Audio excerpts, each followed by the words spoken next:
మోకాళ్ళ నొప్పులనేవి ఇవాళ మనలో చాలా మందికి ఒక పెద్ద సమస్య. కాసేపు కూర్చోలేం, కొద్ది దూరం నడవలేం, పైకి లేవాలంటే కష్టం, కింద కూర్చోవడం మరీ కష్టం. పోటెత్తే ఈ మోకాళ్ళ నొప్పుల మూలంగా మలి వయసులో చాలా మంది బాగా ఇబ్బంది పడుతూ ఉంటారు.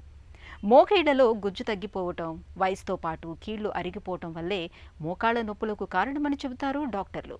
వేధించే మోకాళ్ళ నొప్పులకు మన సంప్రదాయ వైద్యం ఆయుర్వేదం చెబుతున్న చికిత్సలు, పరిష్కార మార్గాల గురించి ఇప్పుడు తెలుసుకుందాం.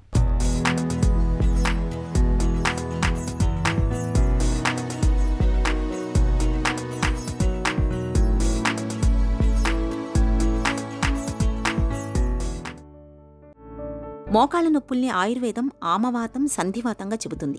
ఆమవాతం అనేది మన శరీరంలో వ్యాధి నిరోధక శక్తి తగ్గినప్పుడు కనిపిస్తుంది. ఇలాంటప్పుడు కీళ్లలో వాపు రావడం, కీళ్లన్నీ వేడిగా ఉండడం, కీళ్లు బిగదీసుకుపోవడం వంటి సమస్యలు కనిపిస్తుంటాయి. సంధివాతంలో కీళ్లను ఆవరించి ఉండే పలుచటి మృదులాస్తే అరిగిపోతుంటుంది. దీంతో కీళ్లలో విపరీతమైన మంట, పోట్లతో కూడిన నొప్పి బాధిస్తుంటుంది. ఫలితంగా ఎక్కువ దూరం నడవలేకపోవడం, క్రింద కూర్చుని పైకి లేచేటప్పుడు నొప్పి రావడం వంటి లక్షణాలు ఉంటాయి. అంతేకాకుండా కూర్చుని లేచేటప్పుడు కీలులో శబ్దాలు కూడా వస్తుంటాయి. మోకాళ్ళల్లో అరుగుదల అంటే అది సాధారణంగా 40 సంవత్సరాలు 50 సంవత్సరాలు దాటిన ప్రతి ఒక్క వాళ్ళల్లో మనం సాధారణంగా మోకాళ్ళ నొప్పులు, స్వెల్లింగ్సు, స్టిఫ్నెస్సు, జాయింట్ రిజిడిటీ, నడవలేకపోవడం, ఒక 10 మెట్లు ఎక్కగానే ఆగిపోవడం, ఇవి సర్వసాధారణంగా చూస్తున్నాం. ఇది రావడానికి ప్రధానమైనటువంటి కారణము ఆస్టియో ఆర్థరైటిస్ లేదా సంధివాతము అని అంటాం. దీనిలో ఆస్టియో ఆర్థరైటిస్ సాధారణంగా చూసినట్టయితే జనరల్గా 50 సంవత్సరాల వరకు ఎవరికి రాదు. 50 సంవత్సరాల లోపల వాళ్ళకు వచ్చింది 40-30 సంవత్సరాల వాళ్ళకి ఇప్పుడు కొన్ని కేసులు చూస్తున్నాం. ఈవెన్ 30 ఇయర్స్ వాళ్ళకు కూడా రావడానికి చూస్తున్నాం. ఏంటంటే ఒకటి, మోతాదుకు మించి బరువు ఉండడం. అంటే సాధారణంగా 65 నుంచి 70 కిలోలు ఉండాలి. 70 పైన ఉన్నారంటే 90 కిలోలు ఉన్నారనుకోండి, అంటే 20 కిలోల మూట అధికంగా ప్రతిరోజు మన నెత్తిలో పెట్టుకొని మనం తిరుగుతున్నప్పుడు తప్పకుండా దాని యొక్క ఇంపాక్ట్ మోకాళ్ళల్లో ఉంటుంది. ఇది ఓవర్ వెయిటు, డ్యామేజు, కింద పడడము, ఇన్ఫెక్షన్స్ బారిన పడ్డప్పుడు ఈ జాయింట్ యొక్క వియర్ అండ్ టియర్ అని సాధారణంగా అంటారు. Wear and tear of the joint కాదండి, యాక్చువల్గా wear and repair of the joint. ఈ రిపేర్ అంటే డ్యామేజ్ జరిగి దానికి రిపేర్ బాడీ దానికి అనుగుణమైన రిపేర్ను చేసుకోగల శక్తి ఉంటుంది. ఫస్ట్ స్టేజ్ లోపల అప్పుడప్పుడు వారానికి ఒకసారి 2 సార్లు ఎక్కువగా మెట్లెక్కినప్పుడు నొప్పి స్టార్ట్ కావడం ఫస్ట్ స్టేజ్, దాదాపు అసిమ్టమేటిక్గానే ఉంటుంది. సెకండ్ స్టేజ్ లోపల కనుక తీసుకున్నట్టయితే మైల్డ్ పెయిన్ సిమ్టమేటిక్గా స్టార్ట్ అవుతుంది. అంటే కొంచెం మెట్లెక్కినప్పుడు నొప్పి, ఒక రకమైనటువంటి వాపు, స్టిఫ్నెస్ కూడా రావచ్చు. థర్డ్ స్టేజ్లో moderate pain and stiffness compulsory ఉంటుంది. అండ్ సివియారిటీ అంటే జాయింట్ మధ్యలో ఉండేటువంటి స్పేస్ తగ్గిపోవడము, అక్కడ జాయింట్లో ఒక Boney eruptions, new Boney eruptions రావడం చేత జాయింట్ యొక్క ఒరిపిడి చేత క్రెపిటేషన్స్, కొన్ని ప్రత్యేకమైన శబ్దాలు, సౌండ్స్ వచ్చేటువంటి దాని ద్వారా ఈ డ్యామేజ్ను మనం నిర్ధారించవచ్చు. Fourth stage joint collapse, gross osteophytic changes in the joint.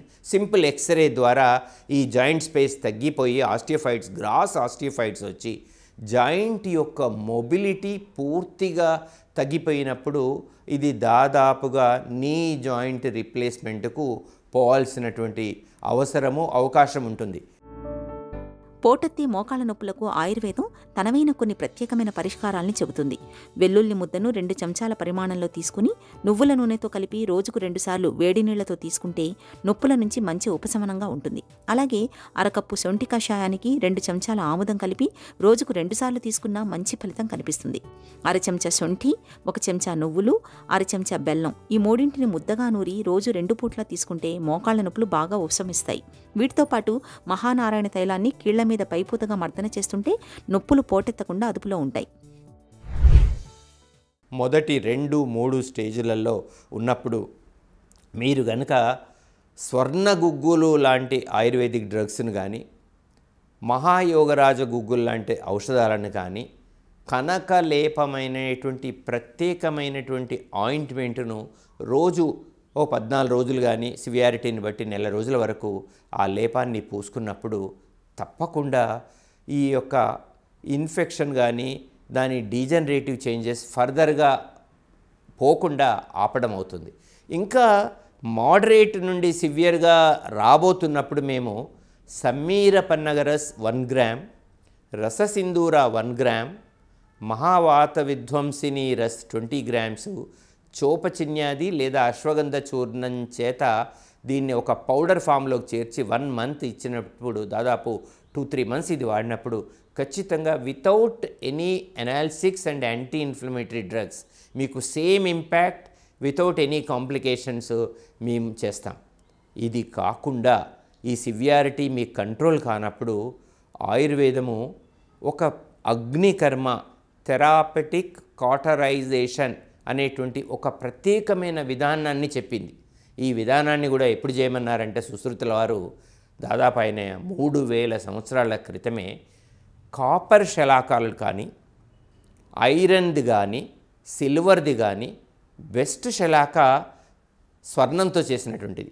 ఇది ఇన్స్టిట్యూషన్ లోపల మేము సాధారణంగా కాపర్ సిల్వర్ వాడతాం లేదా పంచలోహ శలాకాలని వాడతాం. దీన్ని హీట్ చేసి ఆ హీట్ యొక్క ట్రాన్స్మిషన్ను ఒక శాస్త్రీయ పద్ధతి ద్వారా నీ జాయింట్ యొక్క డ్యామేజ్ ఎంతవరకు జరిగింది, ఎన్ని చోట్ల దాని హీట్ యొక్క ట్రాన్స్మిషన్ చేయాలి, దాదాపు 5 to 10 బిందు రూపకంగా direct invasive non invasive method లోపల విద్ధ అవిద్ధ అనేటువంటి ప్రత్యేకమైన పద్ధతుల ద్వారా 4 వీక్స్ చేయడం ద్వారా మీకు దాదాపు 6 months నుండి 1 year వితౌట్ ఎనీ డ్రగ్స్ మనము నొప్పిని తగ్గించి ఫర్దర్ డ్యామేజ్ కాకుండా చూస్తాం. విచిత్రం ఏంటంటే ఈ హీట్ యొక్క ట్రాన్స్మిషన్ ద్వారా మనం వాతలు పెట్టడం అనేటువంటిది అంటాం కదా సాధారణంగా. ఈ వాతల్ని హీట్ డైనమిక్స్ ద్వారా చూసుకున్నప్పుడు మనకు transfer of the electrons into the afflicted joint of certain levels of ఎనర్జీని ట్రాన్స్ఫర్ చేస్తాం. దాని ద్వారా ఏమవుతుందంటే నీ క్యాప్సుల్లో ఉండేటువంటి ఇన్ఫ్లమేషన్ తగ్గడం, నీ యొక్క రిజిడిటీ తగ్గడం, తర్వాత రీజనరేషన్ ఏదైతే ఆల్రెడీ అంటే డీజనరేషన్లో ఉందో దాన్ని రీజనరేషన్ ప్రాసెస్కు కన్వర్ట్ చేయగలిగే శక్తి ఈ అగ్నికర్మ లేదా థెరాపటిక్ కాటరైజేషన్కు ఉన్నట్టుగా మా పరిశోధనలు తెలుపుతున్నాయి. మోకాళ్ళ నొప్పులనేవి మరీ మొండిగా మారి వేధిస్తున్నప్పుడు రూక్షస్వేదం, వస్తికర్మ, సర్వాంగధార అనే ప్రత్యేకమైన చికిత్సలను ఆయుర్వేదం చెబుతుంది. రూక్షస్వేదం, సర్వాంగధార అనేవి కీళ్లలో వాపును, నొప్పుల్ని బాగా తగ్గిస్తాయి. వస్తికర్మ అనేది కీళ్లను తిరిగి మామూలు స్థితికి తేవడానికి సహాయపడుతుంది.